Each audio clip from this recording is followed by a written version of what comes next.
On Thursday, March 17, 1842, 20 sisters and 2 members of the Quorum of the 12 were present as Joseph Smith, the prophet, announced the creation of a women's organization after a pattern of the priesthood. Emma Smith was charged to preside over the women. As she spoke, she explained that the first 20 women were going to be truly a part of something extraordinary. They named the organization the Female Relief Society of Nauvoo. A year after the Relief Society organization, the Necessity Committee was formed. It was developed in order to search for those who were poor and suffering. It offered an opportunity for women to form friendships and grow from each other's experiences. We now know the Necessity Committee as the Visiting Teaching Organization. After Emma's husband was slain in Carthage, Emma felt she could no longer continue as head of the women. She and her family stayed in Nauvoo rather than travel west with the saints. The sisters who had come to love her as an elect lady took with them memories of a woman eager to be a blessing for those to whom she served. Eliza Roxy Snow was called to be the second General Relief Society president in 1866. She was a talented poetess, and she used her poetry to strengthen the saints during their time of transition of settling in the West. Sister Snow was asked by Brigham Young to assist the bishops in organizing a relief society in every ward across the western United States. Zena D. H. Young, the third general president of the Relief Society, was educated in medicine and was instrumental in establishing and encouraging others to build hospitals and nursing schools. She also campaigned for the restoration of women's voting rights. During Zena's administration, the Relief Society became a charter member of the National Council of Women, an organization not affiliated with the church. She was one of the vice presidents of the council and worked with many influential women, including Susan B. Anthony. Zena died in 1901. At her funeral, Emmeline B. Wells said, "No woman was ever greater loved than she. She was Aunt Zena to all of Israel." Fittingly inscribed in her gravestone is the Relief Society motto, "Charity never faileth." During her lifetime, Bathsheba Smith, the fourth General Relief Society president, saw tremendous growth in the organization. During her presidency, the Relief Society reached over 40,000 members. Sister Smith continued Zena's force to educate women in medicine and introduced the first organized lessons to be given throughout the entire church. They called the lessons Mother's Classes.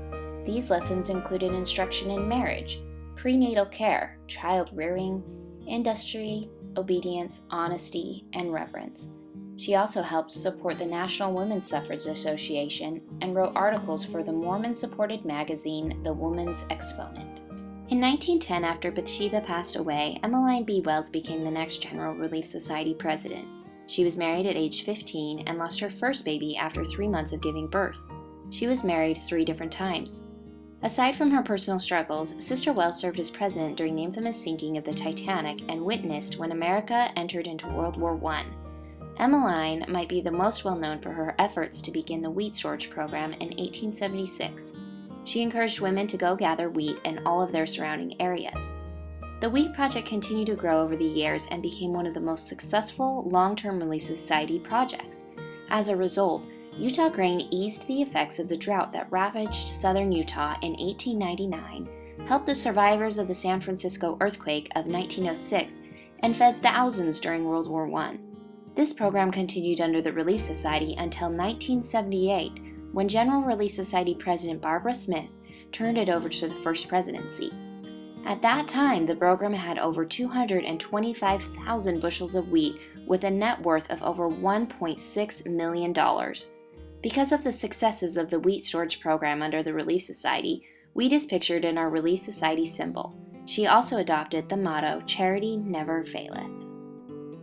Clarissa Smith Williams served as the 6th General President. She was a mother to 11 children, and her first responsibilities were always those of wife and mother. Sister Williams helped establish health, maternity, and child welfare services. She also set up camps for underprivileged children and courses in home hygiene and care of the sick. Following Sister Williams, Louisa Yates Robeson was known for her warmth, wit, and practicality that made her an instinctive leader.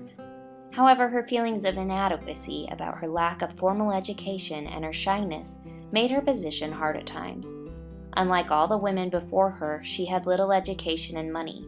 Her good friend Anna Muser gave her comfort and courage when she said, "True, many people have money, but it is the poor and humble people that make up the church. Sister Robeson adopted the motto, "Welcome the task that takes you beyond yourself." In order to increase her knowledge, she studied from 4 to 6 a.m. every morning for 2 years before going to the church headquarters for a full day of work.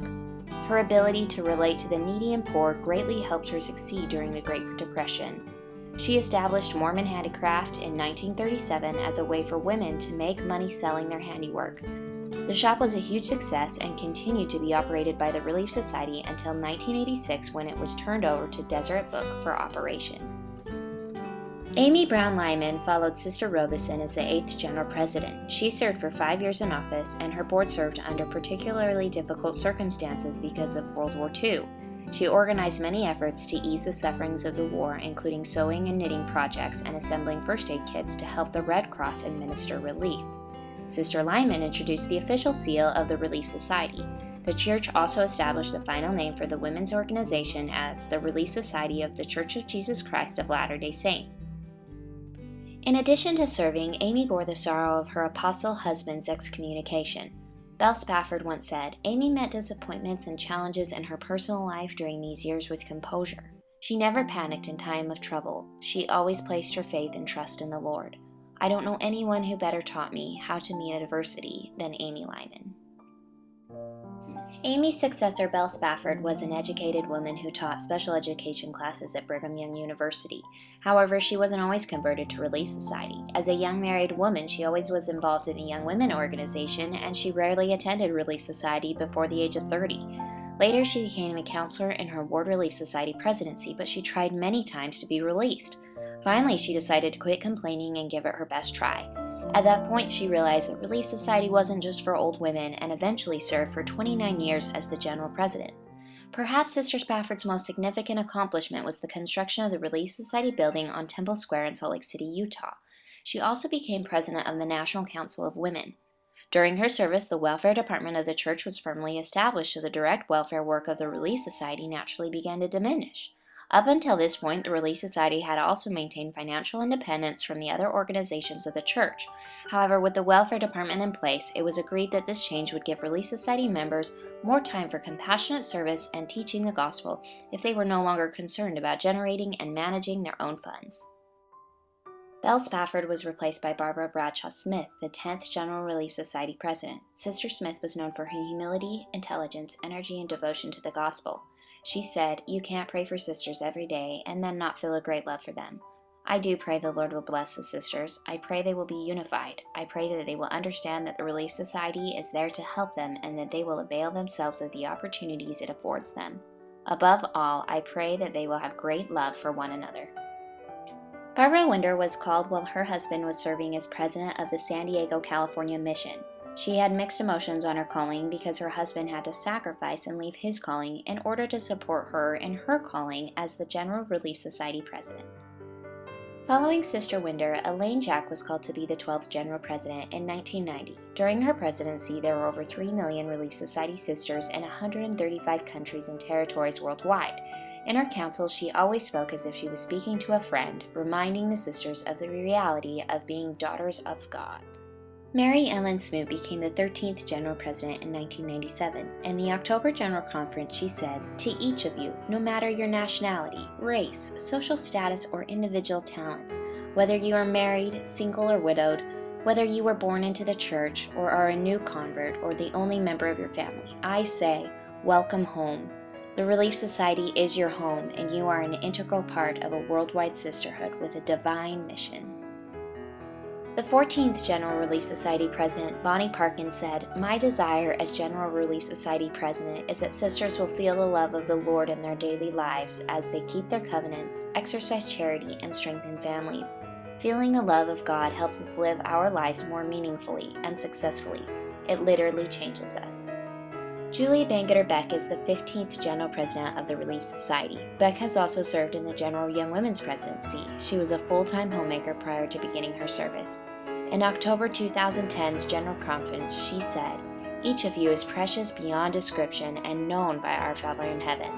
As daughters of God, you are preparing for eternal designations, and each of you has a female identity, nature, and responsibility. The success of families, communities, this church, and the precious plan of salvation is dependent on your faithfulness. Oh, dear sisters, how we love and pray for you. The Church of Jesus Christ of Latter-day Saints has experienced much growth in recent years and has a worldwide influence. However, regardless of time or place, Relief Society strengthens the home and family, increases our faith and personal righteousness, and supports serving the Lord and His children. As articulated by Joseph Smith's mother, our basic goal as Relief Society sisters has always remained the same: to cherish one another, watch over one another, comfort one another, and gain instruction, that we may all sit down in heaven together.